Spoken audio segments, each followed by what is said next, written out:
Hello guys, nizere ko mumeze neza. Ndanabara no kubifuriza weekend nziza. Bankunda ndetse n'abanyahamwese Imana bahezagire. So muri weekend muri kuno kwezi bari by'abarundi bari ku kivi muri isama yakora dukubita ama hit song sana ameze fresh. So anuva nk'indirimbo yampaye inka ya Kiriku Akiri ari kumwe na Kivumbi King. Yampaye inka maza nyongera ano kubwira kandi nk'indirimbo imeze fresh ya Natasha Lanomba la Baba, indirimbo yayise Mpinzira.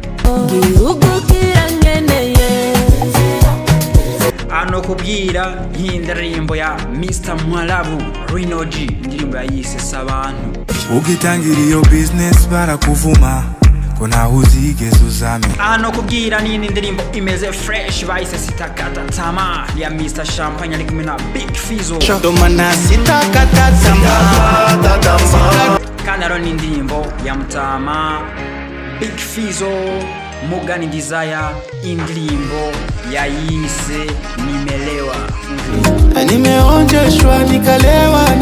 So guys, muri zo ndirimbo zose we ni indirimbo iri gukorera umunsi, ni indirimbo uri kurumviriza kesh gusumba izindi, ni indirimbo yagukomye, ni indirimbo yakuryoheye. So tubwire muri commentaire.